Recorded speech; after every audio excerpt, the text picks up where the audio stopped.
ಕನಕಪುರ ಮಹಿಳಾ ಮತ್ತು ಮಕ್ಕಳ ಚಾರಿಟಬಲ್ ಟ್ರಸ್ಟ್ ವತಿಯಿಂದ ದಿನಾಂಕ 9/3/2024 ಶನಿವಾರ ಮಹಿಳಾ ದಿನಾಚರಣೆ ಪ್ರಯುಕ್ತ ಉಚಿತ ಆರೋಗ್ಯ ಶಿಬಿರವನ್ನು ಶೆಟ್ಟಿಕೆರೆ ದೊಡ್ಡಿಯ ಅಂಬೇಡ್ಕರ್ ಬಾಲಕಿಯರ ವಸತಿ ಶಾಲೆಯಲ್ಲಿ ಯಶಸ್ವಿಯಾಗಿ ನಡೆಸಿದರು.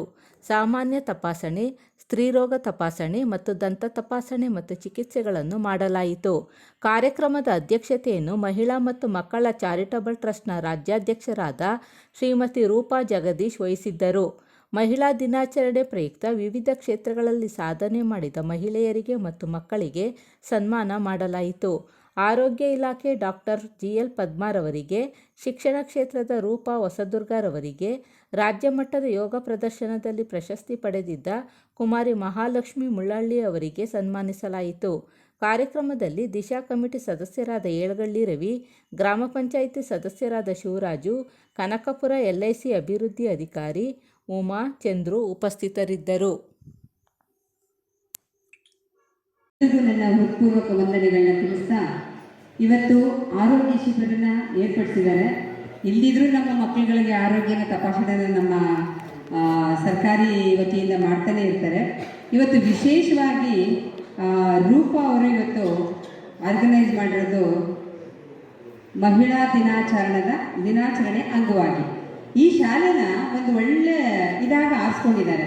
ಯಾಕೆಂದ್ರೆ ನೋಡಿ, ಮುಂದೆ ನಡೆದಿರುವಂಥದ್ದು ಎಲ್ಲ ಹೆಣ್ಮಕ್ಳೇ. ಭಾಳ ಖುಷಿ ಆಯ್ತು ನನಗೆ. ಹೆಣ್ಮಕ್ಳೇ ಇರುವಂಥ ಒಂದು ವಸತಿ ಶಾಲೆನ ರೂಪ ಅವರು ಅದನ್ನು ಆರಿಸ್ಕೊಂಡು ಇವತ್ತು ಮಹಿಳಾ ದಿನಾಚರಣೆಯ ಅಂಗವಾಗಿ ಇವತ್ತು ಶಿಬಿರವನ್ನು ಏರ್ಪಡಿಸಿದ್ದಾರೆ. ಇದಕ್ಕೊಂದು ಅರ್ಥಗರ್ಭಿತವಾಗಿದೆ. ಇದು ಇವತ್ತಿನ ಒಂದು ಶಿಬಿರ ಹೆಣ್ಮಕ್ಳು ಕಂಡ್ರೆ ಭಾಳ ಖುಷಿ ನಮಗೆ. ಒಂದಲ್ಲ ಒಂದಿನ ಒಂದಾನೊಂದು ಕಾಲದಲ್ಲಿ ನಿಮ್ಮ ಥರನೇ ನಾವು ಸರ್ಕಾರಿ ಆಸ್ಪತ್ರೆಯಲ್ಲೇ ಎರಡು ಜಡೆ ಹಾಕೊಂಡು ರೂಪಿಸಿಕೊಳ್ಳೋದಕ್ಕೆ, ಸಮಾಜದ ಎಲ್ಲಾ ಹಂತಗಳಲ್ಲೂ ಕೂಡ ಮುಂದೆ ಬರೋದಕ್ಕೆ, ಸಮಾಜದ ಏಳಿಗೆಗೆ ಆರ್ಥಿಕ ಕ್ಷೇತ್ರ, ರಾಜಕೀಯ ಕ್ಷೇತ್ರ, ಸಾಮಾಜಿಕ ಕ್ಷೇತ್ರ, ಪ್ರತಿಯೊಂದು ಕ್ಷೇತ್ರದಲ್ಲೂ ಕೂಡ ತನ್ನ ಛಾಪನ್ನ ಮೂಡಿಸೋದಕ್ಕೆ ಹೆಣ್ಣಿಗೆ ಶಿಕ್ಷಣ ಅವಶ್ಯಕ. ನಮ್ಮೆಲ್ಲರಿಗೂ ಗೊತ್ತು, ಸಂವಿಧಾನ ಯಾವಾಗ ರಚನೆ ಆಯಿತು ಮಕ್ಕಳ? 1949. ಅದು ಅಂಗೀಕಾರ ಆಗಿದೆ ಯಾವಾಗ? 1950. ಯಾರು ಅದನ್ನ ಬರೆದವರು? ಅಂಬೇಡ್ಕರ್. ಸಂವಿಧಾನದಲ್ಲಿ ನಾವು ಮೂಲಭೂತ ಹಕ್ಕುಗಳನ್ನು ಓದ್ತೀವಿ. ಯಾವುದ್ಯಾವುದು ಮೂಲಭೂತ ಹಕ್ಕುಗಳು? ಸಮಾನತೆಯ ಹಕ್ಕು, ಸ್ವಾತಂತ್ರ್ಯದ ಹಕ್ಕು, ಧಾರ್ಮಿಕ ಸ್ವಾತಂತ್ರ್ಯದ ಹಕ್ಕು, ಶೈಕ್ಷಣಿಕ ಹಾಗೆ ಸಾಂಸ್ಕೃತಿಕ ಹಕ್ಕು, ಶೋಷಣೆಯ ವಿರುದ್ಧದ ಹಕ್ಕು, ಸಂವಿಧಾನ ಪರಿಹಾರಾತ್ಮಕ ಹಕ್ಕು. ಈ ಎಲ್ಲಾ ಹಕ್ಕುಗಳು ಕೂಡ ಪ್ರತಿಯೊಬ್ಬ ವ್ಯಕ್ತಿಗೂ, ಭಾರತದ ಪ್ರತಿಯೊಬ್ಬ ವ್ಯಕ್ತಿಗೂ ಕೂಡ ಸಿಗಬೇಕು. ಆದ್ರೆ ಹೆಣ್ಣು ಮಕ್ಕಳ ವಿಚಾರದಲ್ಲಿ ನೋಡುವಾಗ ಈ ಎಲ್ಲಾ ಹಕ್ಕುಗಳು ಕೂಡ ಸಮಾನವಾಗಿ ಸಿಕ್ಕಿದ್ಯಾ ಅನ್ನುವಂತ ಪ್ರಶ್ನೆ ಮೂಡುತ್ತೆ. ಸಿಕ್ಕಿದ್ಯಾ? ಸಮಾನತೆಗಾಗಿ, ಮೀಸಲಾತಿಗಾಗಿ ನಾವು ಎಷ್ಟೊಂದು ಹೋರಾಟ ಮಾಡ್ತಾ ಇದ್ದೀವಿ. ಮೀಸಲಾತಿ ಅಂತ ನೋಡುವಾಗ 33% ಮೀಸಲಾತಿಗಾಗಿ ಹೆಣ್ಣು ಮಕ್ಕಳು ಹೋರಾಟವನ್ನು ನಡೆಸ್ತಾ ಇದ್ದಾರೆ. ಆದ್ರೆ ನಮ್ಮ ರಾಜ್ಯ ಮಂತ್ರಿ ಮಂಡಲದಲ್ಲಿ 33 ಪುರುಷ ಮಂತ್ರಿಗಳಿದ್ದಾರೆ, ಒಬ್ಬರೇ ಒಬ್ರು ಮಹಿಳಾ ಮಂತ್ರಿಗಳಿದ್ದಾರೆ. ಅಂದ್ರೆ 33% ಅಂತಂದ್ರೆ ಎಷ್ಟು ಮಂತ್ರಿಗಳು ಇರಬಹುದಾಗಿತ್ತು? ಸಮಾನತೆ ನಮಗೆ ಸಿಗ್ಲಿಲ್ಲ. ಸಮಾನತೆ ಹೋರಾಟಕ್ಕಾಗಿ ನಾವಿನ್ನು ಹೋರಾಟ ಮಾಡ್ತಾನೆ ಇದ್ದೀವಿ. ಅದು ಲಭಿಸಬೇಕಾಗಿದೆ. ಅಂದ್ರೆ ಹೆಣ್ಣು ಮಕ್ಕಳ ಶಿಕ್ಷಣ ಪ್ರಶ್ನಿಸುವಂಥದ್ದು, ನಮ್ಮ ಹಕ್ಕುಗಳನ್ನ ಪ್ರಶ್ನಿಸುವಂಥದ್ದು, ನಮ್ಮ ಅಭ್ಯುದಯಕ್ಕಾಗಿ, ಆರ್ಥಿಕ ಅಭ್ಯುದಯಕ್ಕಾಗಿ ಏನೇನೆಲ್ಲ ಸವಲತ್ತುಗಳನ್ನ ನಾವು ಸರ್ಕಾರದಿಂದ ಪಡೆದುಕೊಳ್ಳೋದಕ್ಕೆ ಸಾಧ್ಯ ಆಗುತ್ತೋ ಅಥವಾ ಸಮಾಜದಿಂದ ಪಡೆದುಕೊಳ್ಳೋದಕ್ಕೆ ಸಾಧ್ಯ ಆಗುತ್ತೋ ಅದಕ್ಕೆ ನಾವು ನಿರಂತರವಾಗಿ ಪ್ರಯತ್ನ ಮಾಡ್ತಾನೆ ಇದ್ದೀವಿ. ಮಕ್ಕಳ ಶಿಕ್ಷಣ ವ್ಯವಸ್ಥೆಯಲ್ಲಿ ಶಿಕ್ಷಣ ಓದ್ತಾ ಇದ್ದೀವಿ. ಇದು ನಮಗೆ ಸುಲಭವಾಗಿ ಸಿಕ್ಕಿದ್ದಲ್ಲ. ಹೆಣ್ಣು ಮಕ್ಕಳಿಗೆ ಇದು ಬಹಳ ಸುಲಭವಾಗಿ ಯಾರೋ ಶಿಕ್ಷಣ ವ್ಯವಸ್ಥೆಯನ್ನ ಜಾರಿಗೊಳಿಸಿದ್ರು. ಹೆಣ್ಣು ಮಕ್ಕಳು ಶಾಲೆಗೆ ಹೋಗಿ ಕಲಿ ಅಂತ ಬಿಟ್ಟಿದ್ದಲ್ಲ. ಸ್ವಾತಂತ್ರ್ಯದ ಹಿಂದಕ್ಕೆ ತಿರುಗಿ ನೋಡಿದಾಗ ಸುಮಾರು 200 ವರ್ಷಗಳ ಕಾಲ ಏನು ಬ್ರಿಟಿಷರು ನಮ್ಮ ಭಾರತವನ್ನ ಆಳ್ವಿಕೆ ಮಾಡಿದ್ರು, ಅಂತಹ ಸಂದರ್ಭದಲ್ಲಿ ಲಾರ್ಡ್ ಮೆಕಾಲೆ ಒಂದು ಹೊಸ ಶಿಕ್ಷಣ ನೀತಿಯನ್ನ ಭಾರತದಲ್ಲಿ ಜಾರಿಗೆ ತರ್ತಾನೆ 1835ರಲ್ಲಿ. ಅದರಲ್ಲಿ ಸ್ವಲ್ಪ ಪರಿಪತ್ರವನ್ನ ಆಚೆ ಈಚೆ ಮಾಡಿ ಲಾರ್ಡ್ ವಿಲಿಯಂ ಬೆಂಟಿಂಗ್ ಅನ್ನೋನು ಹೊಸ ಇಂಗ್ಲಿಷ್ ಶಿಕ್ಷಣ ನೀತಿಯನ್ನ ಜಾರಿಗೆ ತರ್ತಾನೆ. ಈ ಇಂಗ್ಲಿಷ್ ಶಿಕ್ಷಣ ನೀತಿಯನ್ನ ಒಪ್ಪಿಕೊಳ್ಳದಂತಹ ನಮ್ಮ ಸನಾತನವಾದಿಗಳು, ನಮ್ಗೆ ಗೊತ್ತು, ವೇದಗಳ ಕಾಲಕ್ಕೆ ಹಿಂತಿರುಗಿ ನೋಡಿದಾಗ ಶಿಕ್ಷಣ ಅನ್ನೋದು ಕೇವಲ ಬ್ರಾಹ್ಮಣರಿಗೆ ಮಾತ್ರ ಸೀಮಿತವಾಗಿತ್ತು. ಯಾರಿಗೆ? ಬ್ರಾಹ್ಮಣರಿಗೆ. ಉಳಿದ 3 ವರ್ಗಗಳಿಗೆ ಶಿಕ್ಷಣ ಇರಲೇ ಇಲ್ಲ. ಆದ್ರೆ ಸಮಾಜದಲ್ಲಿ ನಿರಂತರವಾಗಿ ಅಭ್ಯುದಯ ಆಗ್ತಾ ಆಗ್ತಾ ಹೊಸ ಆವಿಷ್ಕಾರಗಳಾಗ್ತಾ ಸಮಾಜದಲ್ಲಿ ಹೆಣ್ಣಿಗೂ ಕೂಡ ಇವತ್ತು ಸಿಕ್ಕ ಹಾಗೆ ಆಗಿದೆ. ಹೇಗೆ ಆಗಿದೆ? 1835ರ ಶಿಕ್ಷಣ ನೀತಿಯನ್ನ ವಿರೋಧಿಸಿದಂತಹ ಸನಾತನವಾದಿಗಳು ಮೇಲ್ವರ್ಗದ ಜನರು ಎಲ್ಲರೂ ಕೂಡ ನಿಧಾನವಾಗಿ ಆ ಶಿಕ್ಷಣ ನೀತಿಗೆ ಒಳಪಡ್ತಾರೆ. ಅದಷ್ಟೇ ಅಲ್ಲ, ಆಗ ದಲಿತರಿಗೆ ಮತ್ತೆ ಶೋಷಿತ ವರ್ಗದವರಿಗೆ ಶಿಕ್ಷಣ ಇರಲಿಲ್ಲ. ಆಗ ತಲೆ ಎತ್ತಿದವರು ಯಾರು ಅಂತ ಹೇಳಿದ್ರೆ ಗಾಂಧೀಜಿ ಹಾಗೆ ಅಂಬೇಡ್ಕರ್ ಅವರು. ಹರಿಜನರಿಗೆ, ಗಿರಿಜನರಿಗೆ, ಶೋಷಿತರಿಗೆ, ದಲಿತರಿಗೆ ಎಲ್ಲರಿಗೂ ಕೂಡ ಶಿಕ್ಷಣ ಸಿಗಬೇಕು ಅಂತ ಹೇಳಿ ಹೋರಾಟ ಮಾಡಿ ಅವ್ರನ್ನೆಲ್ಲರೂ ಕೂಡ ಶಿಕ್ಷಣ ಪರಿಧಿ ಒಳಗಡೆ ಸೇರಿಸ್ಕೊಳ್ತಾರೆ. ಆದ್ರೆ ಹೆಣ್ಣು ಮಕ್ಕಳ ವಿಚಾರದಲ್ಲಿ ಇದು ಆಗ್ಲಿಲ್ಲ. ಯಾಕೆ ಆಗ್ಲಿಲ್ಲ? ಸಂಪ್ರದಾಯವಾದಿಗಳು ಏನ್ ಮಾಡಿದ್ರು? ಸಂಪ್ರದಾಯವಾದಿಗಳು ಹೆಣ್ಣು ಮಕ್ಕಳನ್ನ ಮನೆಯಲ್ಲಿ ಕೂಡ ಹಾಕಿದ್ರು. ಹೆಣ್ಣು ಮಕ್ಕಳು ಎಷ್ಟು ಓದಿದ್ರು ಅದಕ್ಕೆ ಫಲ ಇಲ್ಲ, ಅವರು ಬರೀ ಅಡಿಗೆ ಮನೆಗೆ ಮಾತ್ರ ಸೀಮಿತ ಅಂತ ಮನೋವಾದವನ್ನೇ ಮಕ್ಕಳನ್ನ ಹೆರುವ ಯಂತ್ರ ಅಂತ ಹೇಳಿ ಅವಳನ್ನ ಚೌಕಟ್ಟಿನೊಳಗಡೆ ಕೂಡ ಹಾಕಿದ್ರು. ಹಾಗಾಗಿ ಅವಳಿಗೆ ಶಿಕ್ಷಣ ಸಿಗ್ಲಿಲ್ಲ. ಆದ್ರೆ ಹೆಂಗ್ ಸಿಗ್ತಾ ಇವತ್ತು ನಾವೆಲ್ಲರೂ ಓದ್ತಾ ಇದ್ದೀವಿ. ಹಲವಾರು ಮಹಿಳಾ ಸಂಘಟನೆಗಳ ಹೋರಾಟ, ಪ್ರಬುದ್ಧರ ಹೋರಾಟ, ಈ ಎಲ್ಲರ ಹೋರಾಟದ ಫಲವಾಗಿ ನಾವೆಲ್ಲರೂ ಇವತ್ತು ಶಿಕ್ಷಣವನ್ನ ಕಲಿಯುವ ಹಾಗಿದೆ.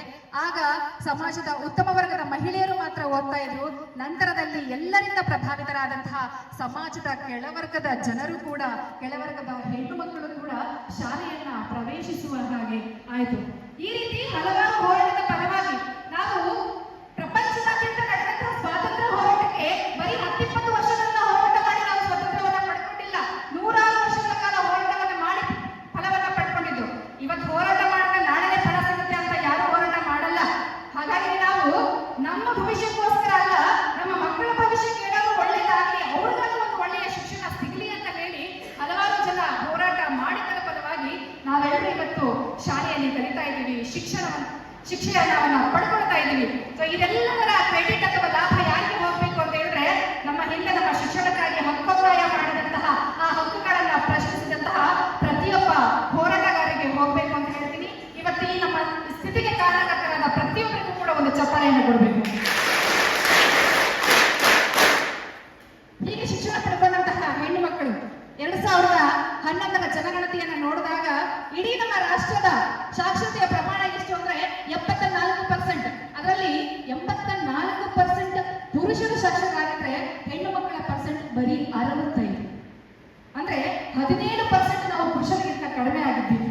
2021ರ ನ್ಯಾಷನಲ್ ಫ್ಯಾಮಿಲಿ ಹೆಲ್ತ್ ಸರ್ವೆ ಪ್ರಕಾರ ಅದೇ ಪುರುಷರು 84ಕ್ಕೆ ಹೋಗ್ತಾರೆ, ಮಹಿಳೆಯರು 71ಕ್ಕೆ ಬರ್ತಾರೆ. ಪ್ರಮಾಣದಲ್ಲಿ ಅವರು 2% ಜಾಸ್ತಿ ಆದ್ರು, ನಾವು 5% ಜಾಸ್ತಿ ಆದ್ವಿ. ಅಂದ್ರೆ 5 ಪ್ರತಿ ವರ್ಷ ಗಣನೀಯವಾಗಿ ಹೆಣ್ಣು ಮಕ್ಕಳ ಶಿಕ್ಷಣ ಬೆಳವಣಿಗೆ ಆಗ್ತಾನೆ ಇದೆ. ಆದರೆ ಅಂದುಕೊಂಡಷ್ಟು ಪ್ರಮಾಣದಲ್ಲಿ ಹೆಣ್ಣು ಮಕ್ಕಳ ಶಿಕ್ಷಣ ಆಗ್ತಾ ಇಲ್ಲ. ಯಾಕೆ? ಇದರ ಹಿಂದಿನ ಕಾರಣ ಏನು ಅಂತ ಹೇಳಿದ್ರೆ, ಹೆಣ್ಣು ಮಕ್ಕಳ ಸಂಖ್ಯೆ ಕಡಿಮೆ ಆಗ್ತಾ ಇದೆ. ಅದರ ಸಂಖ್ಯೆಗೆ ಕಾರಣ ಏನು ಅಂತ ಹೇಳಿದ್ರೆ ಹೆಣ್ಣು ಭ್ರೂಣಲಿಂಗ ಹತ್ಯೆ. ನಾವು ಮಕ್ಕಳಿಗೆ ಶಿಕ್ಷಣವನ್ನ, ಹೆಣ್ಣು ಮಕ್ಕಳಿಗೆ ಶಿಕ್ಷಣವನ್ನ ಕೊಡಿಸೋದಕ್ಕೆ ಆಗೋದಿಲ್ಲ ಅಂತ ಹೆಣ್ಣು ಮಕ್ಕಳನ್ನ ಪಡಿತಾ ಇಲ್ಲ.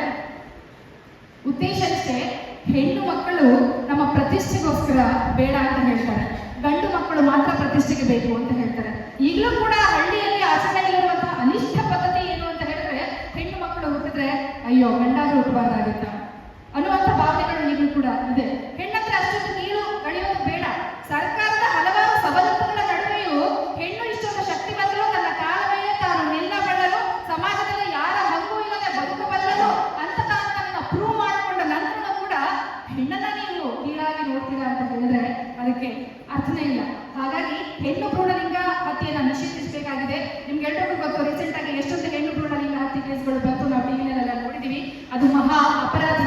ಹಾಗಾಗಿ ಹೆಣ್ಣು ಮಕ್ಕಳನ್ನ ರಕ್ಷಿಸೋದ್ರ ಮೂಲಕ ಬೇಟಿ ಪಡಾವೋ, ಬೇಟಿ ಬಚಾವೋ, ಬೇಟಿ ಪಡಾವೋ ಅನ್ನುವಂಥ ಒಂದು ಅಭಿಯಾನ ನಿಮಗೆ ಗೊತ್ತೇ ಇದೆ. ಸೊ ಆ ಮೂಲಕ ಹೆಣ್ಣು ಮಕ್ಕಳಿಗೆ ಶಿಕ್ಷಣ ವ್ಯವಸ್ಥೆ ಜಾರಿಗೆ ಬಂದಿದೆ. ಹೆಣ್ಣು ಮಕ್ಕಳು ಉನ್ನತ ಶಿಕ್ಷಣವನ್ನ ಪಡೆಯಬೇಕು. SSLC ಮುಗಿದ ತಕ್ಷಣ ಕೊರೋನಾ ಟೈಮಲ್ಲಿ ಎಷ್ಟು ಜನ ಹೆಣ್ಣು ಮಕ್ಕಳಿಗೆ ಬಾಲ್ಯ ವಿವಾಹಗಳಾಯ್ತು ಲೆಕ್ಕ ಇಲ್ಲ. ಸರ್ಕಾರದ ಕಣ್ಣು ತಪ್ಪಿಸಿ ಬಾಲ್ಯ ವಿವಾಹಗಳನ್ನ ಮಾಡಿ ಹೆಣ್ಣು ಮಕ್ಕಳನ್ನ ಗಂಡನ ಮನೆಗೆ ಕಳಿಸುವಂತಹ ಎಷ್ಟೋ ಕುಟುಂಬಗಳನ್ನ ನೋಡಿದ್ದೀವಿ.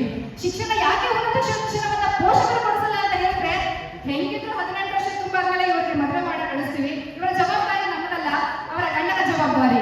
ಇವಳಿಂದ ನಮಗೆ ಉಪಯೋಗ ಆಗುತ್ತೆ, ತನ್ನ ಗಂಡನ ಸಂಸಾರಕ್ಕೆ ದುಡ್ಡು ಕೊಡ್ತಾಳೆ. ಹಾಗಾಗಿ ಗಂಡು ಮಕ್ಕಳಿಗೆ ವಿಶೇಷವಾಗಿ ನಾವು ಸೌಲಭ್ಯಗಳನ್ನ ಒದಗಿಸಿ ಶಿಕ್ಷಣ ಕೊಡುವಷ್ಟು ಹೆಣ್ಣು ಮಕ್ಕಳಿಗೆ ನಾವು ಆ ಒಂದು ವ್ಯವಸ್ಥೆಯನ್ನ ಒದಗಿಸಿ ಕೊಡೋದಿಲ್ಲ. ಹಾಗಾಗಿ ನಾವು ಅದನ್ನ ಬದಲಾಯಿಸಬೇಕಾಗಿದೆ. ಹೆಣ್ಣು ಮಕ್ಕಳಿಗೂ ಕೂಡ ಸಮಾನವಾದ ಅವಕಾಶಗಳು ಸಿಗಬೇಕಾಗಿದೆ ಅಂತ ಹೇಳ್ತಾ, ಕೊನೆಯದಾಗಿ ನಾನು ರಚನೆ ಮಾಡಿರುವಂತಹ ಒಂದು ಕವಿತೆಯನ್ನು ಓದೋದ್ರ ಮೂಲಕ ನನ್ನ ಭಾಷಣವನ್ನ ಎಂಡ್ ಮಾಡ್ತೀನಿ. ಹೆಣ್ಣೆಂಬ ಮರದಲ್ಲಿ ಫಲವು ಹೆಣ್ಣಾದಾಗ ಪ್ರತಿಷ್ಠೆಯ ಹೆಸರಲ್ಲಿ ಹಂಗಿಸುವರೆ ಎಲ್ಲರೂ. ಹೆಣ್ಣೆಂಬ ಮರದಲ್ಲಿ ಫಲವು ಎಲ್ಲರೂ. ಘನತೆ ಗೌರವಕ್ಕೆ ಗಂಡೆಂಬ ಹೆಸರಿಟ್ಟು ಗರ್ವದಲ್ಲಿ ಬೀಗುವ ಮೂಢರಿರುವರು ಜಗದಲ್ಲಿ. ಘನತೆ ಗೌರವಕ್ಕೆ ಗಂಡೆಂಬ ಹೆಸರಿಟ್ಟು ಗರ್ವದಲ್ಲಿ ಬೀಗುವ ಮೂಢರಿರುವರು ಜಗದಲ್ಲಿ. 9 ಮಾಸಗಳಲ್ಲಿಯೂ ತುಂಬಿಟ್ಟ ಹಣ್ಣನ್ನ ಉದರದ ಕವಚದಲ್ಲಿ ಹೊತ್ತಿಟ್ಟ ಭಾರವ ಅವರೇನು ಬಲ್ಲರು. 9 ಮಾಸಗಳಲ್ಲಿಯೂ ತುಂಬಿಟ್ಟ ಹಣ್ಣನ್ನ ಉದರದಲ್ಲಿ ಹೊತ್ತಿಟ್ಟ ಭಾರವ ಅವರೇನು ಬಲ್ಲರು. ಫಲವು ತುಂಬು ಹಣ್ಣಾಗಿ ಮರದಿಂದ ಕಳಚುವಾಗ ಸತ್ತ ಮರವು ಮತ್ತೊಮ್ಮೆ ಉಸಿರಾಡುವ ಪರಿಯ ಅವರೇನು ಬಲ್ಲರು. ಫಲವು ತುಂಬು ಹಣ್ಣಾಗಿ ಮರದಿಂದ ಕಳಚುವಾಗ ಸತ್ತ ಮರವು ಮತ್ತೊಮ್ಮೆ ಉಸಿರಾಡುವ ಪರಿಯ ಅವರೇನು ಬಲ್ಲರು. ಹಣ್ಣಾಗಿ ಹೊರಬಂದ ಹೆಣ್ಣೊಂದು ಬೆಳೆದು ಮನೆಯ ಬೆಳಕಾಗಿ ಮೂಡಿದಾಗ ಹೊಗಳುವರೆ ಎಲ್ಲರು. ಹೆಣ್ಣೊಂದು ಹೊರಬಂದು ಮನೆಯ ಬೆಳಕಾಗಿ ಮೂಡಿದಾಗ ಹೊಗಳುವರೆ ಎಲ್ಲರು. ಹೀಗೆ ಸಮಾಜದ ಬೆನ್ನು ತಟ್ಟಿಸಿಕೊಳ್ಳುವಂತಹ ಕಾರ್ಯವನ್ನ ಈ ಹೆಣ್ಣುಕುಲ ಮಾಡಬೇಕಾಗಿದೆ.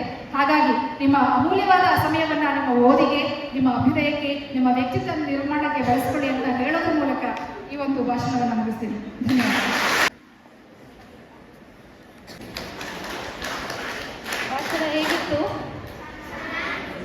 ಏನು ಅರ್ಥ ಆಯಿತು ನಿಮಗೆ? ಹೆಣ್ಣು ಹೇಗೆ ಕಲಿಬೇಕು, ಹೇಗೆ ಸದೃಢವಾಗಿ ನಿಲ್ಲಬೇಕು ಅನ್ನೋದನ್ನ ಎಷ್ಟು ಸ್ಪಷ್ಟವಾಗಿ ನಿಮಗೆ ತಿಳಿಸ್ಕೊಟ್ಟಿದ್ದಾರೆ. ಹಾಗೆ ನಮ್ಮ ಸಂವಿಧಾನದ ಬಗ್ಗೆ ಕೂಡ ತಿಳಿಸ್ಕೊಟ್ಟಿದ್ದಾರೆ. ಅವರಿಗೆ ನಮ್ಮ ಮಹಿಳಾ ಮತ್ತು ಮಕ್ಕಳ ಕಾರ್ಯಕ್ರಮ ಟ್ರಸ್ಟ್ ವತಿಯಿಂದ ಧನ್ಯವಾದಗಳು. ಗುಂಡಣ್ಣ ಸರ್ ಅವರು ಈಗ ಕೆಲವು ಸಮಯದ ಅಭಾವದಿಂದ ಅವರು ಹೋಗಲಿಕ್ಕೆ ಹೊರಟಿದ್ದಾರೆ. ಅವರಿಗೆ ಚಿಕ್ಕದಾದ ಸನ್ಮಾನವನ್ನು ನಮ್ಮ ಮಹಿಳಾ ಮತ್ತು ಮಕ್ಕಳ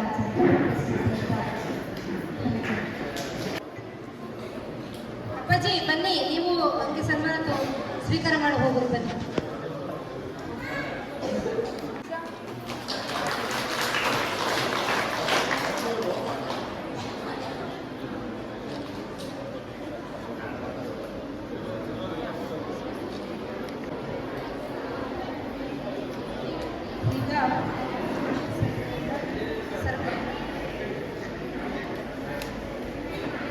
ಸರ್ ಅವರು ಬಿಡಿಸಿ ಬ್ಯಾಂಕ್ ಅಧ್ಯಕ್ಷರು ಕೆಲವು ಇತರಗಳನ್ನು ನಾವೇನು ಪರವಾಗಿಲ್ಲ ಅಲ್ವಾ? ಮಾತನಾಡ್ಬೇಕಾ ಮಾತನಾಡ್ಬಾರ್ದು? ಹೆಂಗಿದ್ರು ಸ್ಕೂಲಲ್ಲಿ ಕಾಲೇಜಲ್ಲಿ ಇಲ್ಲೇ ಹಾಸ್ಟೆಲ್ ಇದ್ದೀವಿ, ಇನ್ನೇನು ಕೆಲಸ ಇಲ್ಲ, ಮಾತಾಡೋ ಬರೀ ಮಾತು ಕೇಳ್ಕೊಳ್ಳುವ ಅಂತ ಇವತ್ತೇನು ಆಚರಣೆ ಮಾಡ್ತಾ ಇದ್ದೀರಿ? ಎಲ್ಲಿ ಮಹಿಳಾ ದಿನಾಚರಣೆ? ಶೆಟ್ಟಿಗೆರೆ ದುಡ್ಡು ಮಹಿಳಾ ದಿನಾಚರಣೆನಾ?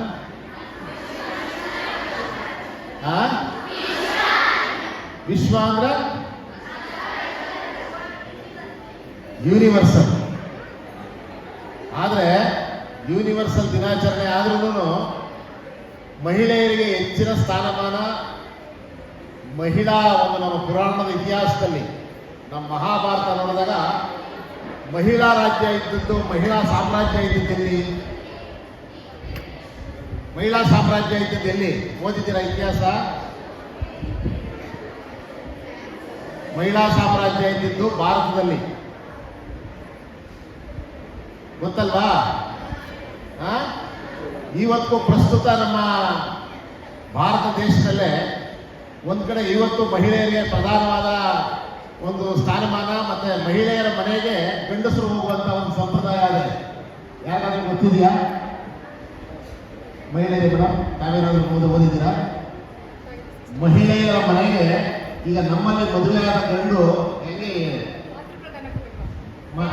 ಹೇಗೆ ಗಂಡನ ಮನೆಗೆ ಹೆಣ್ಣು ಬರ್ತದೋ ಅದೇ ರೀತಿ ಗಂಡು ಹೆಣ್ಣನ ಮನೆಗೆ ಹೋಗುವಂತ ಸಂಪ್ರದಾಯ ನಮ್ಮ ಭಾರತದಲ್ಲಿದೆ. ಎಲ್ಲಿದೆ ಅನ್ನೋದೆಲ್ಲ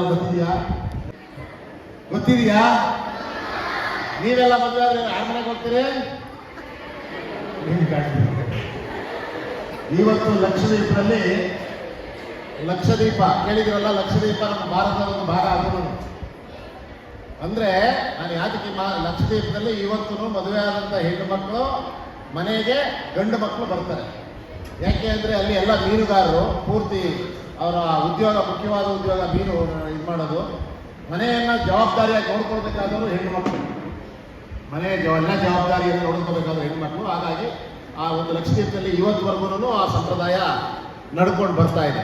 ಯಾತಕ್ಕೆ ನಾನು ಈ ಮಾತು ಹೇಳ್ತಾ ಇದ್ದೀನಿ ಅಂತ ಅಂದ್ರೆ, ಇಡೀ ವಿಶ್ವದಲ್ಲಿ ವಿಶ್ವ ಮಹಿಳಾ ದಿನಾಚರಣೆ ಆದ್ರೂ ಸಹ ಇಡೀ ವಿಶ್ವದಲ್ಲಿ ಮಹಿಳೆಯರಿಗೆ ವಿಶೇಷವಾದ ಸ್ಥಾನಮಾನ ಕೊಟ್ಟಿರ್ತಕ್ಕಂಥದ್ದು ನಮ್ಮ ಭಾರತ ದೇಶ.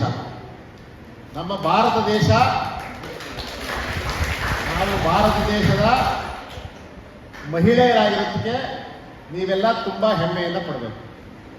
ಯಾಕೆ ಅಂತ ಅಂದರೆ ಈ ದೇಶವನ್ನು ಅತ್ಯಂತ ಉತ್ತುಂಗತ ಸ್ಥಿತಿಗೆ ಇವತ್ತು ದೀನದಲಿತರು ಬಡವರಿಗೆ ಒಂದು ನ್ಯಾಯ ದೊರಕಿಸ್ಕೊಟ್ಟು ಭಾಳಷ್ಟು ನುಡಿದಂತೆ ನಡೆದು ಬ್ರಿಟಿಷರಿಂದ ಬಂದಂಥ ರಾಜ್ಯವನ್ನು ಸುಭಿಕ್ಷವಾದ ರಾಜ್ಯವನ್ನು ಮಾಡಿ ಅನ್ನ ಇಲ್ಲದಂಥವ್ರಿಗೆ ಅನ್ನ ಕೊಟ್ಟು ವಿದ್ಯೆ ಇಲ್ಲದಂಥವ್ರಿಗೆ ವಿದ್ಯೆ ಕೊಟ್ಟು ಇವತ್ತು ಮಾಡೋದಕ್ಕೆ ಯಾರು ಒಬ್ಬರು ಕಾರಣಕರ್ತರಾದವರು ಅಂದರೆ ಅದು ಮಹಿಳೆ, ಅದು ಇಂದಿರಾ ಗಾಂಧಿ ಅವರು. ಹೌದಲ್ವಾ? ಇಂದಿರಾ ಗಾಂಧಿ ಅವರು ಯಾರೋ ಮಹಿಳೆನಾ ಬೇರೆನಾ? ನಿಮ್ಗೆ ಹೆಮ್ಮೆ ಇದೆಯಾ ಇಲ್ವಾ? ನೀವು ಅವ್ರ ರೀತಿ ಆಗ್ಬೇಕು ಅನ್ನಿಸ್ತದಾ ಇಲ್ವಾ? ಆಗ್ಬೇಕಾದ್ರೆ ಏನ್ ಮಾಡ್ಬೇಕು? ಬರೀ ಓದಿದ್ರೆ ಆಗ್ತದಾ? ನೀವು ಒಂದು ಹೇಳ್ಕೊಡ್ತೀನಿ ಇವತ್ತು. ವಾಚ್ ಇದೆಯಲ್ಲ, ವಾಚಲ್ಲಿ ಎಷ್ಟು ಅಕ್ಷರ ಇದ್ದಾವೆ? WATCH 5 ಅಕ್ಷರ. 5 ಅಕ್ಷರನು ಕರೆಕ್ಟಾಗಿ ನೀವು ಮಾಡಬೇಕು. Watch your words. ಏನಂದ್ರೆ ವಾಚ್ ಯುವರ್ ವರ್ಡ್ಸ್ ಅಂದ್ರೆ ನೀವು ನುಡಿತಕ್ಕಂಥ ಮಾತುಗಳು ಪ್ರತಿಯೊಂದೂ ಅರ್ಥಪೂರ್ಣವಾಗಿರಬೇಕು. ಅದನ್ನ ಏನು ಅಂತ ನೋಡಿ ಮಾತನ್ನ ನುಡಿಬೇಕು. Watch your action. WA watch your action.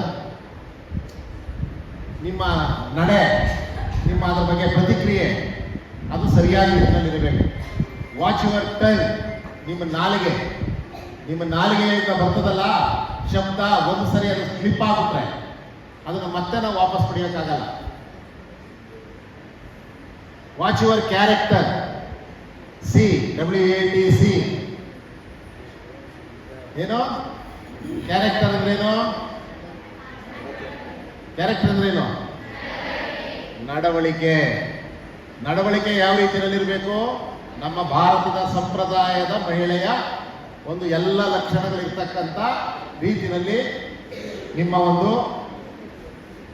ಇದಿದ್ರೆ ಹೆಚ್ಚು ತಾನಾಗಿ ಬರ್ತದೆ. ಹಾರ್ಟ್, ಹೃದಯ.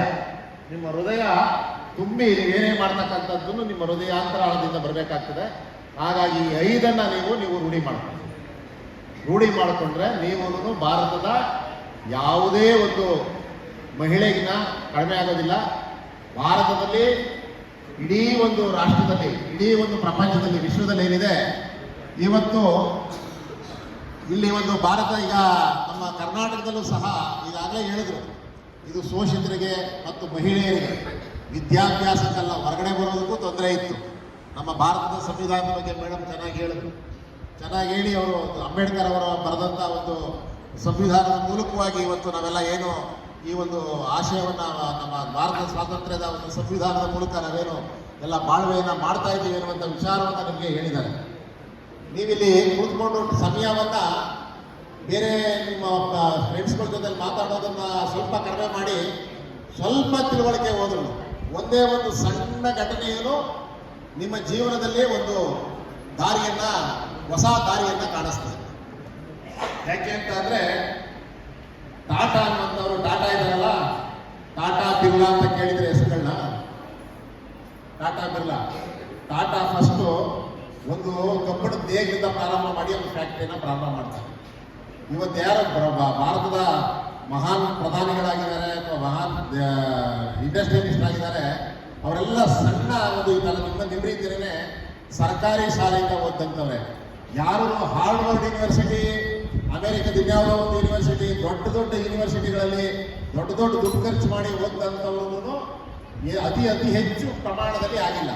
90 ಭಾಗ ನಿಮ್ಮಂಥ ಸರ್ಕಾರಿ ಶಾಲೆಗಳಲ್ಲಿ ಓದಂಥ ಬಡತನದಿಂದ ಬಂದಂಥವರೇ ಇವತ್ತು. ಯಾತಕ್ಕೆ ಬಡತನದಿಂದ ಬಂದವರು ಮುಂದುವರಿತಾರೆ ಅಂತ ಅಂದರೆ, ಬಡತನ ಬಂದಂಥವರಿಗೆ ನಾವು ಮುಂದೆ ಇದು ಆಗಬೇಕು ಅನ್ನುವಂಥ ಆಲೋಚನೆ ಇರ್ತದೆ. ಶ್ರೀಮಂತರಿಗೆ ಏನಿರ್ತದೆ? ಈಗ ನಮ್ಮ ಮಕ್ಕಳು ಅಥವಾ ಇನ್ನೊಬ್ಬರ ಶ್ರೀಮಂತರ ಮಕ್ಕಳಿಗೆ ಏನಿರ್ತದೆ ಅಂತಂದರೆ, ನಮ್ಮ ಅಪ್ಪ ಮಾಡಿಟ್ಟಾನೆ ನಾನೇ ಕಷ್ಟಪಡಬೇಕು ಅನ್ನೋದು ಇರ್ತದೆ. ನಿಮ್ಗೇನಿರ್ತದೆ? ನಾವೇನು ಯೋಚನೆ ಮಾಡ್ತಾ ಇದ್ದೀವಿ, ನಾವು ಪಟ್ಟಂಥ ಕಷ್ಟನ ನಮ್ಮ ಮಕ್ಕಳು ಪಡಬಾರ್ದು ಅಂತ ನಾವು ದೊಡ್ಡವರು ಯೋಚನೆ ಮಾಡ್ತಾ ಇರ್ತೀವಿ ಅಲ್ವಾ? ನೀವು ಅದಕ್ಕೆ ಏನು ಮಾಡಬೇಕು? ಕಷ್ಟಪಟ್ಟು ನಿಮ್ಮ ಓದೋ ಟೈಮಲ್ಲಿ ಓದಬೇಕು. ನಿಮ್ಮ ಕ್ಯಾರೆಕ್ಟ್ರು, ನಿಮ್ಮ ಒಂದು ನಡವಳಿಕೆಗಳು, ನಿಮ್ಮ ಒಂದು ಸ್ಥಿತಿ ಎಲ್ಲವನ್ನು, ಯಾಕೆಂದರೆ ನಮ್ಮ ಟೈಮಲ್ಲೆಲ್ಲ ಏನಿತ್ತು ಅಂತಂದರೆ ನಿಮ್ಮ ಈ ಓದಿಗೆ ನಾವೆಲ್ಲ ಶನಿವಾರ ನಮ್ಮ ಸ್ಕೂಲ್ನ ಇದನ್ನು ತೊಪ್ಪೆ ಎತ್ಕೊಂಡು ಬಂದು ಸಾರಿಸ್ಬಿಟ್ಟು ಬರಬೇಕಾಗಿತ್ತು. ಸೋಮವಾರ ಚಾಟ ಹಿಡ್ಕೊಂಡು ಹೋಗ್ಬೇಕಾಗಿತ್ತು, ಕೂತ್ಕೋಬೇಕಾದ್ರೆ. 5ನೇ ಕ್ಲಾಸ್, 6ನೇ ಕ್ಲಾಸ್, 7ನೇ ಕ್ಲಾಸ್ಗೆ ನಾವು 10ನೇ ತರಗತಿವರೆಗೂ ನಮ್ಮೂರಿನಿಂದ ನಡ್ಕೊಂಡು ಹೋಗ್ಬೇಕಾಗಿತ್ತು. ಹೌದಲ್ವಾ? ಇವತ್ತು ನಿಮಗೆ ಸರ್ಕಾರಗಳು ಮತ್ತು ಚುನಾಯಿತ ಪ್ರತಿನಿಧಿಗಳು ಎಲ್ಲ ಒಂದು ಅವಕಾಶವನ್ನು ಕಲ್ಪಿಸ್ಕೊಡ್ತಾ ಇದ್ದಾರೆ. ಇವತ್ತು ಈ ಒಂದು ಕರ್ನಾಟಕ ರಾಜ್ಯದಲ್ಲಿ ಮಹಿಳೆಯರಿಗೆ ಎಷ್ಟೊಂದು ಸ್ವಾಭಿಮಾನ ಬರೋದಕ್ಕೆ ಪ್ರಾರಂಭ ಏನು? ಎಸ್.ಎಂ. ಕೃಷ್ಣ ಅವರು ಮುಖ್ಯಮಂತ್ರಿ ಆಗಿದ್ದಂಥ ಸಂದರ್ಭದಲ್ಲಿ ಡಿ ಕೆ ಶಿವಕುಮಾರ್ ಅವರು ಆಲೋಚನೆ ಮೂಲಕ ಸ್ತ್ರೀ ಶಕ್ತಿ ಸಂಘಗಳನ್ನ ಸ್ಥಾಪನೆ ಮಾಡಿದ್ರು. ಇವತ್ತು ರೂಪಾ ಹೊರಗಡೆ ಬಂದಿರೋದಿರ್ಬೋದು, ಎಲ್ಲ ಮೇಡಮ್ ಇವರೆಲ್ಲ ಹೊರಗಡೆ ಬಂದು ಇವತ್ತು ಒಂದು ಸ್ಟೇಜಲ್ಲಿ ಕೂತ್ಕೊಳ್ಳೋದು. ಈಗ ಮೇಡಮ್ ಹೇಳ್ತಾ ಇದ್ರು, ಇವತ್ತು ಒಂದೇ ದಿವಸ ಅಲ್ಲ, ಎಲ್ಲ ದಿವಸನೂ ಅವಕಾಶ ಮಾಡಿಕೊಡ್ಬೇಕು ಅಂತ. ಇದೇನು ಹೇಳ್ಬೇಕಾಗಿಲ್ಲ, ಅದು ಸ್ವಾಭಾವಿಕವಾಗಿ ಆಗೋಗ್ತಾ ಇದೆ.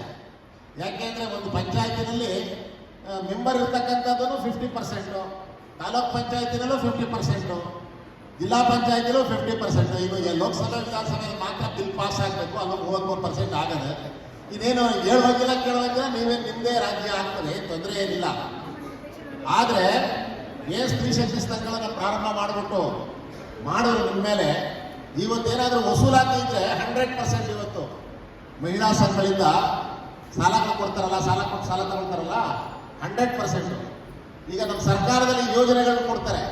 ಯಾರಿಗೆ ಜಾಸ್ತಿ ಕೊಟ್ಟಿದ್ದಾರೋ?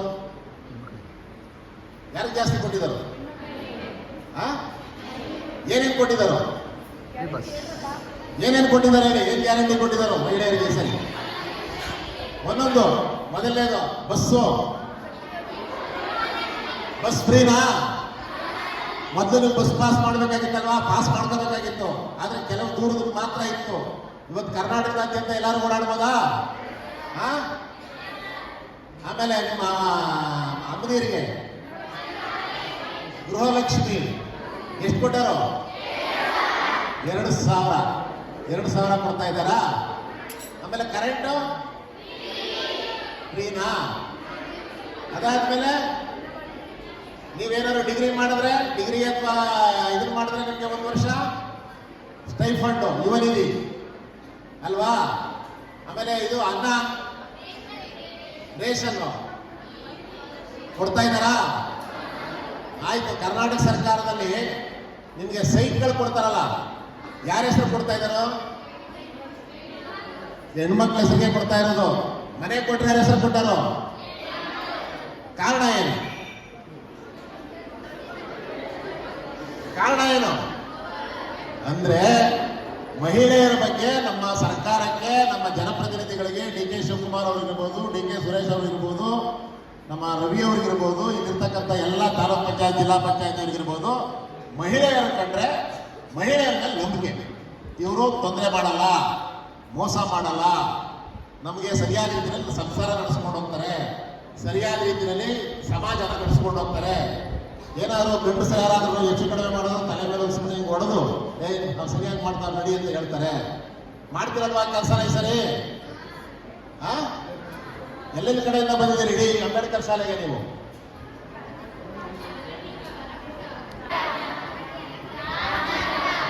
ರಾಮನಗರ ಜಿಲ್ಲೆ ಮಾತ್ರನಾ? ಮಂಡ್ಯ, ರಾಮನಗರ, ಮಾಗಡಿ, ಹಾವೇರಿ, ಅಂದ್ರೆ ರಾಜ್ಯದಾದ್ಯಂತ ಇರ್ತಕ್ಕಂಥ ಎಲ್ಲರೂ ಇದ್ದೀರಿ. ಇದನ್ನೆಲ್ಲ ನಿಮ್ಮ ಅಮ್ಮದಿರಿಗೆ, ನಿಮ್ಮ ಅಪ್ಪದಿರಿಗೆ, ನಿಮ್ಮ ಸ್ನೇಹಿತರಿಗೆ ನಿಮ್ಗೆಲ್ಲರೂ ಹೇಳ್ತೀರಾ? ನಮ್ಮ ಸರ್ಕಾರದ ಯೋಜನೆಗಳಿಗೆ ಹೀಗಾಗಿದೆ, ನಿಮ್ಮ ಕಾಂಗ್ರೆಸ್ ಅಭ್ಯರ್ಥಿಗಳನ್ನ ಗೆಲ್ಲಿಸ್ಬೇಕು ಸರಿ ನಾವು ಅಂತ ಹೇಳ್ತೀರಾ ಎಲ್ಲರಿಗೂ? ನಿಮ್ಗೆ ನಂಬಿಕೆ ಇದೆಯಾ ನಮ್ಮ ಮೇಲೆ? ನಮಗೂ ನಿಮ್ಮ ಮೇಲೆ ನಂಬಿಕೆ ಇದೆ. ನೀವು ಒಳ್ಳೆ ರೀತಿಯಲ್ಲಿ ನೋಡ್ಕೊಂಡೋಗಿ ನಮ್ಮ ಡಿ ಕೆ ಸುರೇಶ್ ಅವರಿಗೆ ಇಲ್ಲಿ ನೀವು ಮಾಡ್ತಾ ಇದ್ದೀರಿ, ಇಲ್ಲಿ ಚೆನ್ನಾಗಿ ನೋಡ್ಕೊತಾ ಇದ್ದಾರೆ ಎಲ್ಲರೂ. ನಿಮಗೆ ಹಾವೇರಿಯಿಂದ ಬಂದಿದ್ದೀರಿ, ಮಂಡ್ಯದಿಂದ ಬಂದಿದ್ದೀರಿ. ನಿಮ್ಮನ್ನೇನಾದ್ರೂ ಬೇರೆ ಮಂಡ್ಯದಿಂದ ಬಂದಿರೋರು, ಹಾವೇರಿಯಿಂದ ಬಂದಿರೋರು ಅಂತ ಬೇರೆ ತರ ನೋಡ್ತಾ ಇದ್ದಾರೆ ಅದನ್ನ? ಇಲ್ಲಿ ನಮ್ಮ ಸ್ಥಳೀಯ ಮಕ್ಕಳು ನಿಮ್ಮನ್ನೇನಾದ್ರೂ ಹೊರಗಡೆಯಿಂದ ಬಂದಿದೆಯಾ ಅಂತ ಏನಾದ್ರು ನಿಮ್ಗೆ ಏನಾದ್ರು ವಿಂಗಡಿಸ್ತಾ ಇದ್ದಾರಾ? ಎಲ್ಲರೂ ಸಮಾನತೆಯಿಂದ ನೋಡ್ತಾ ಇದ್ದೀವಾ? ನೀವು ನಮ್ಮನ್ನ ಆ ರೀತಿ ನೋಡ್ಕೋಬೇಕು. ನಿಮ್ಮ ಆಶಯ, ನಿಮ್ಮ ಆಶೀರ್ವಾದ, ನಿಮ್ಮ ತಂದೆ ತಾಯಿಗಳ ಆಶೀರ್ವಾದ ನಮ್ಮ ಮೇಲೆ ಇರಲಿ ಅಂತ ಹೇಳಿ ನಾನು ಮಾತು ಮುಗಿಸ್ತೇನೆ. ನಮಸ್ಕಾರ.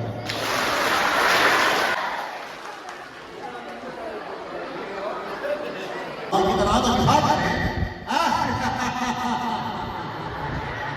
ವಿಭಾಗನು ತನ್ನ ವಿಭಾಗವನ್ನು ಗಂಟುಗಟ್ಟಿ ನನ್ನ ಪಾದಗಳಿಯಲ್ಲಿದ್ದು ಪಂಚಾಂಗದ ಜ್ಯೋತಿಷ್ಯನಾಗಿದ್ದಾನೆ ಬ್ರಹ್ಮ.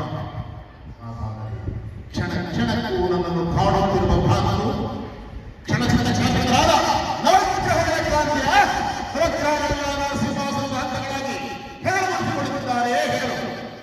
ಹಾಗಾದರೆ ನಿಮಿಷ ನಿಮಿಷಕ್ಕೂ ನನ್ನನ್ನು ಅಶಕ್ತನನ್ನಾಗಿ ಮಾಡಿ ನನ್ನನ್ನು ಆಳವಾಗಿ ಮಾಡುತ್ತಿರುವ ಕಾರಣಕ್ಕೆ ಯಾವುದು? ಅದೇ ಈ ವಿಶ್ವ ಪ್ರಪಂಚದಲ್ಲಿ ನನಗಿದ್ದರೂ ಪರಾಕ್ರಮವೇ, ಪ್ರಭುತ್ವವೇ, ಪ್ರಚಂಡವೇ ಸಾಧ್ಯವಿಲ್ಲ.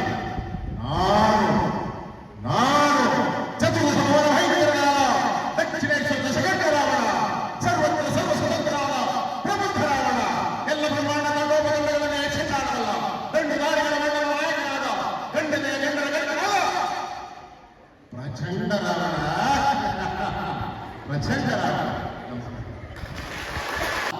ಸೀತೆಯನ್ನ ಕಟ್ಟಿಕೊಂಡು ಬಂದಂತ ರಾವಣನೂ ಆದಂತಹ ಸ್ಥಿತಿ ಬೇರೆಯವ್ರಿಗೆ ಆಗ್ತದೆ ಎನ್ನುವಂಥದ್ದು ಮಹಿಳಾ ವಾಹಿನಿಯ ಮೂಲಕ ಪ್ರಚಾರ. ಚೆನ್ನಾಗಿ ಸರ್ ಮಾತಾಡಿದ್ರು.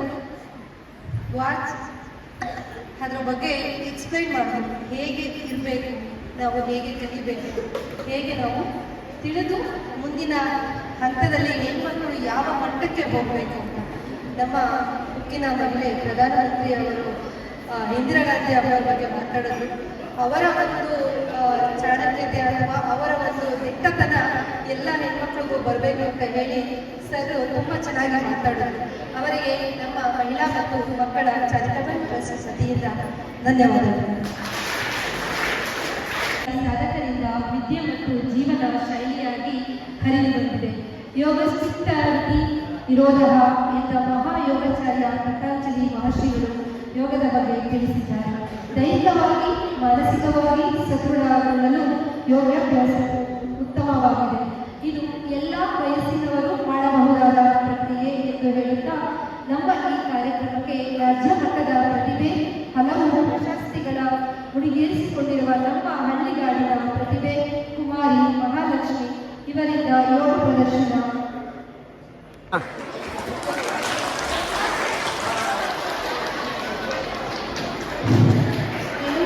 ತಾಯಿಯಾಗಿ, ಸೋದರಿಯಾಗಿ, ಸ್ನೇಹಿತೆಯಾಗಿ, ಮಡದಿಯಾಗಿ ಹೀಗೆ ಭೂಮಿಯ ಮೇಲೆ ಹುಟ್ಟಿದ ಪ್ರತಿ ಪುರುಷರ ಬೆನ್ನೆಲುಬಾಗಿ ಸ್ತ್ರೀ ನಿಂತಿದ್ದಾಳೆ. ಅದಕ್ಕೆ ಪ್ರತಿ ಯಶಸ್ವಿ ಪುರುಷರ ಹಿಂದೆ ಒಬ್ಬ ಹೆಣ್ಣು ಇರುತ್ತಾಳೆ ಎಂಬ ಪ್ರತೀತಿ ಇದೆ. ಹೀಗಾಗಿ ಸ್ವತಃ ಪ್ರತಿಯೊಬ್ಬ ಮಹಿಳೆಯೂ ಕೂಡ ಸಾಧಕಿಯರೇ. ಇಂಥ ಸಾಧಕಿಯರ ಕೊಡುಗೆಗಳನ್ನು ಸ್ಮರಿಸಿ ಅವರಿಗೆ ಗೌರವ ಸಮರ್ಪಣೆಯ ಮೂಲಕ ಕೃತಜ್ಞತೆಯನ್ನು ಸಲ್ಲಿಸುವ ಸುಸಮಯ ಈಗ ಒದಗಿ ಬಂದಿದೆ. ಇದೀಗ ಗಣ್ಯರಿಗೆ ಗೌರವ ಸನ್ಮಾನ ಕಾರ್ಯಕ್ರಮ.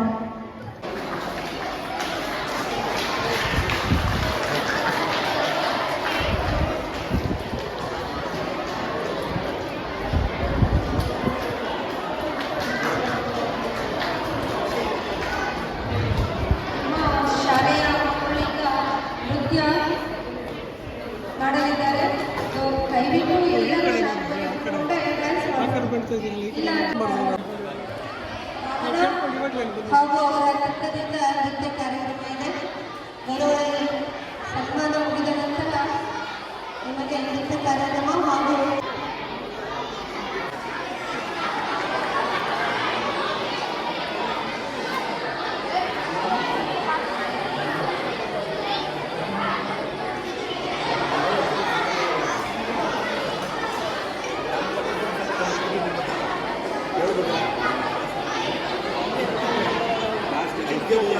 ಆಮೇಲೆ ಇಲ್ಲಿ ವೆಂಕಟಪ್ಪ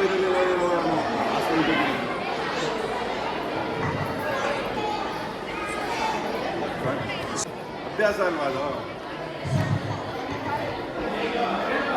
ನಾವೇನು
ರಾಧಾ ಅವರೇ ಬನ್ನಿ ಸ್ಟೇಜ್ ಮೇಲೆ ಬನ್ನಿ. ಕಾರ್ಯಕ್ರಮ ದಯವಿಟ್ಟು ಬನ್ನಿ ಸ್ಟೇಜ್ ಮೇಲೆ ಬನ್ನಿ. ಬನ್ನಿ ರಾಧಾ ಅವರೇ.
ಡಾಕ್ಟರ್ ಹೇಗಾದರೂ ಮಾಡಿ ಈ ಹೆಣ್ಮಗುನ ಭಾಷಣ ಮಾಡಿಬಿಡಿ.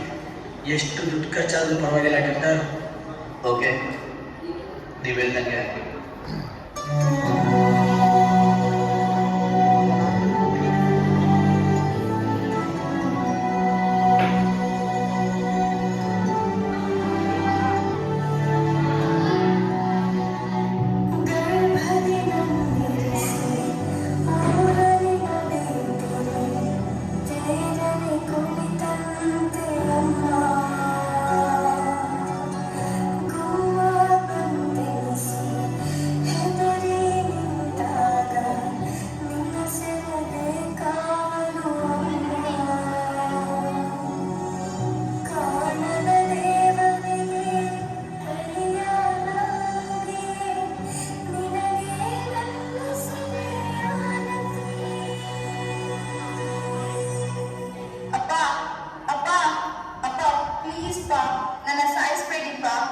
ಪ್ರಪಂಚನ ನೋಡಕ್ಕೆ ಒಂದೇ ಒಂದು ಅವಕಾಶ ಮಾಡ್ಕೊಡಿಪ್ಪ. ನಾನು ಹುಟ್ಟಿದ್ಮೇಲೆ ನಿನ್ನ ತುಂಬಾ ಚೆನ್ನಾಗಿ ನೋಡ್ಕೋತೀನಿಪ್ಪ. ಪ್ಲೀಸ್ ಪಾ, ಸಾಯಿಸ್ಬೇಡಿಯಪ್ಪ, ಕೇಳ್ಕೊತಾ ಇದ್ದೀನಿ.